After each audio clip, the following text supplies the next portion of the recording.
الله الرحمن الرحيم الحمد لله وكفى وسلام على عباده الذين اصطفى أما بعد فقد قال الله تبارك وتعالى في القرآن المجيد والفرقان الحميد أعوذ بالله من الشيطان الرجيم بسم الله الرحمن الرحيم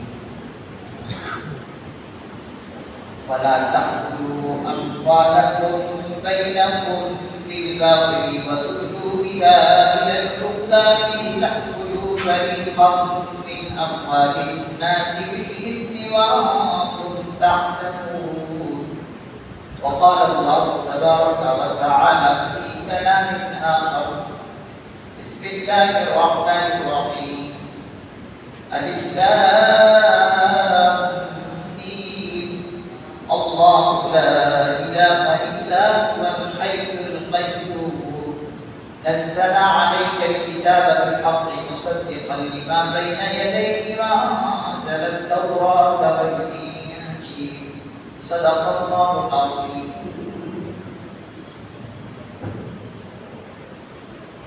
یہ دو آیتیں ابھی آپ نے اور میں نے تراویح کے اندر پڑھی ہے. ان دونوں آیتوں کی مختصر تفسیر اور تشریح آپ ذہن نشین فرما لیں. پہلی آیت کی تفسیر سے پہلے ترجمہ آپ سنیں. وَلَا تَأْكُلُوا أَمْوَالَكُمْ، اور تم آپس میں ایک دوسرے کے مال کو ناحق مت کھاؤ بالباطل، اور تم آپس میں ایک دوسرے کے اموال کو مالوں کو ناحق طریقے سے مت کھاؤ. وَتُدْلُوا بِهَا إِلَى الْحُكَّامِ، اور جھوٹے مقدمے حکام تک اس غرض سے نہ لے جاؤ کہ تأکلوا فریقا من اموال الناس، کہ تم لوگوں کے مال میں سے کچھ حصہ گناہ کے طریقے پر ہڑپ کر جاؤ. وانتم تعلمون، جبکہ تم جانتے ہو. اس آیت کریمہ کا ایک شان نزول ہے، یعنی یہ آیت کسی پس منظر اور کسی واقعے کے تحت نازل ہوئی. مفسر نظام فرماتے ہیں کہ یہ آیت مبارکہ اس وقت نازل ہوئی جب دو صحابی آپس میں کسی زمینی معاملے میں جھگڑ پڑے. دو صحابی آپس میں زمینی کسی معاملے کو لے کر جھگڑ پڑے، لڑ پڑے. تو ہمارے جیسے ان کے دل نہیں تھے، ان کا دل بہت صاف تھا. تو یہ مقدمہ کسی غیر مسلم کچہریوں میں نہ لے جا کر، غیر مسلم پارلیمنٹ میں یا کسی اور پنچایت میں نہ لے جا کر اللہ کے پیغمبر کے پاس اپنا مقدمہ لے کر گئے.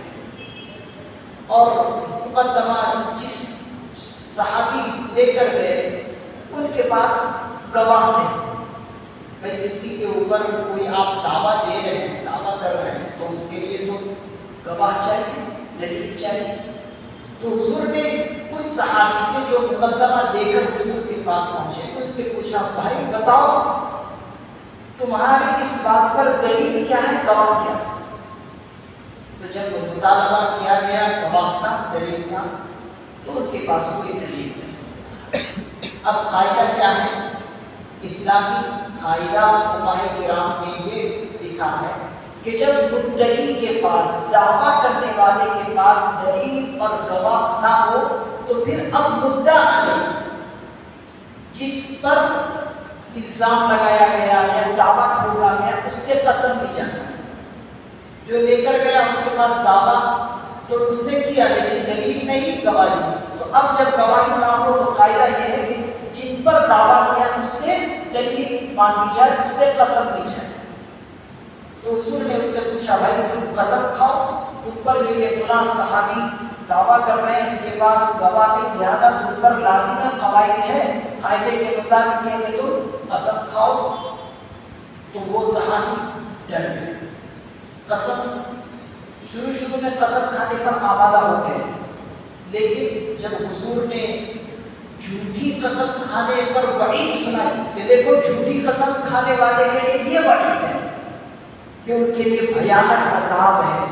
تو وہ صحابی ڈر گئے, قسم کھانے کے لیے تھوڑی دیر تیار ہوئے, پھر اس کے بعد ڈر گئے. اب اس سے اندازہ لگائیں ان کا دل کتنا صاف تھا. آج ہمارے یہاں دیکھ لیجیے چھوٹی چھوٹی بات پر ان سے اگر قسم لی جائے تو بولتا حضرت آپ اللہ کی قسم کھا لے, آپ قرآن نہیں ہے قرآن کی قسم کھا لیتا ہوں. جھوٹ پر ہوں گے لیکن تب بھی کیا کہیں گے حضرت میں قرآن کریم کی قسم کھاتا ہوں.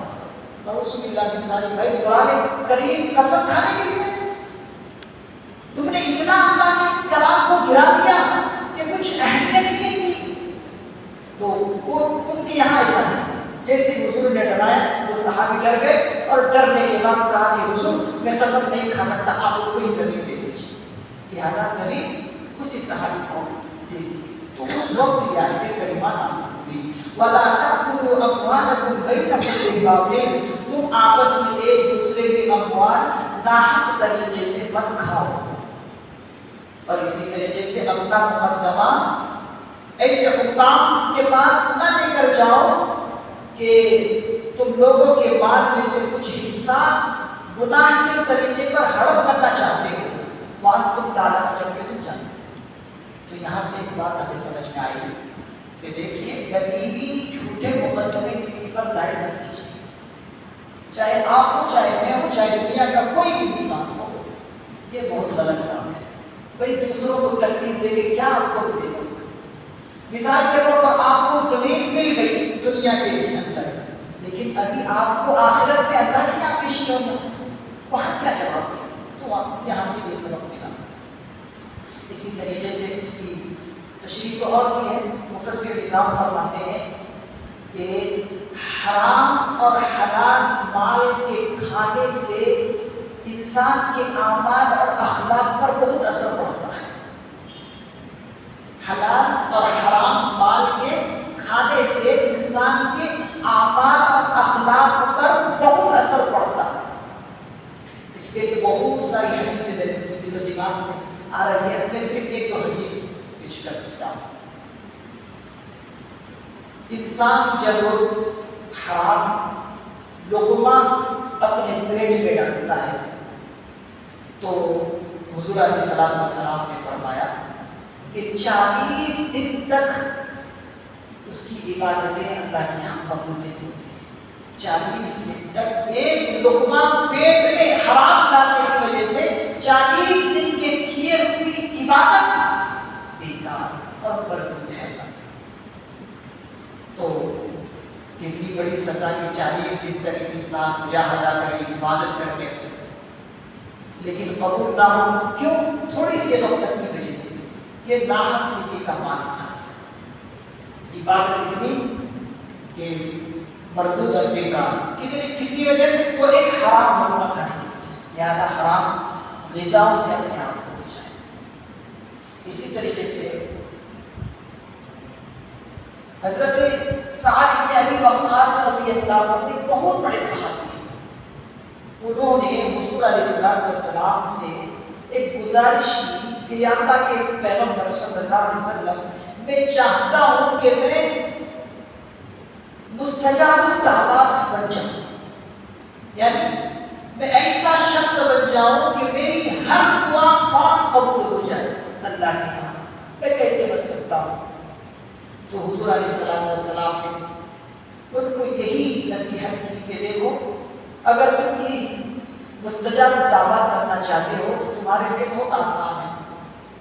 ایک یہ ہے کہ تم امانت میں خیانت نہ کرو. امانت میں خیانت نہ کرو. کوئی چیز تمہیں امانت دی, اس امانت کو محفوظ طریقے سے رکھو, اس میں خیانت نہ کرو. ایک بات حضور نے ارشاد فرمایا. دوسری بات حضور نے یہ ارشاد فرمایا کہ جھوٹ نہیں بولنا, کبھی بھی جھوٹ نہیں بولنا. جھوٹ بولنے والے سے فرشتے بھی جو ہیں دور بھاگتے ہیں, اور حدیث میں تو کئی کلومیٹر دور بھاگنے کی بات آئی ہے. کس سے؟ جھوٹ بولنے پر. تو حضور نے ایک بات دوسری ارشاد فرمائی کہ کبھی جھوٹ نہیں بولنا. اور تیسری بات حضور نے یہ بتلائی کہ کسی کو تکلیف نہیں پہنچانا، کسی کو تکلیف نہیں پہنچانا، ناجائز طور پر کسی کو تکلیف دینا یہ حرام کام ہے، اس سے بچو۔ یہ تیسری بات۔ چوتھی بات حضور نے یہ بات ارشاد فرمائی کہ حرام غذا نہیں کھانا، حلال مال کھانا، انشاءاللہ تم مستجاب الدعوات بن جاؤ گے، تمہاری دعا اللہ کے یہاں ہر وقت قبول ہو جائے گی اور تم اپنے آنکھوں سے دیکھنے لگو گے۔ یہ چار باتیں اگر آج ہمارے یہاں آ جائے، ہماری زندگی میں آ جائے تو ہم اللہ کے ولی بن جائیں۔ آج یہ سب چیزیں ہمارے اندر پائی جاتی ہیں۔ امانت میں خیانت مسلمانوں کی آج نشانی ہوتی ہے۔ اللہ محفوظ فرمائے، اللہ محفوظ فرمائے۔ دیکھ لیجیے کتنی ہم امانت میں خیانت کرتے ہیں۔ جھوٹ تو معمولی ہے، کاروباری کرنے والے آپ دیکھ لیجیے باتوں باتوں پر جھوٹ بولتے ہیں، اور ایک دوسرے کو تکلیف دینا یہ بھی عام ہو گیا ہمارے یہاں، کبھی اس انداز میں، کبھی اس انداز میں، کبھی اس انداز میں۔ تو یہ کوئی معمولی چیزیں نہیں ہے، یہ اچھی صفتیں ہیں کہ کسی کو تکلیف نہیں دینا، جھوٹ نہیں بولنا، حرام مال نہ کھانا، یہ کوئی معمولی باتیں نہیں ہے۔ اسی طریقے سے جھوٹ اور اسی طریقے سے کسی کو تکلیف نہیں دینا یہ بہت اچھی صفت ہے۔ لہٰذا ان تمام صفتوں کو انسان اپنے زندگی میں لانے کی کوشش کرے۔ اسی طریقے سے حضرت عبداللہ بن مسعود رضی اللہ عنہ کی روایت ہے کہ انہوں نے بھی اسی قسم کی ایک روایت پیش کی ہے جو یہ پورا مضمون اس کے اندر آ گیا ہے۔ اور حضرت عبداللہ بن عمر رضی اللہ عنہ حضرت عمر فاروق رضی اللہ عنہ کے فرزند ہیں۔ انہوں نے ایک مرتبہ حضور کی ایک روایت پیش کی۔ حضور علیہ السلام نے خطبہ دیا اور خطبہ دینے کے بعد حضور نے ارشاد فرمایا کہ دیکھو، اگر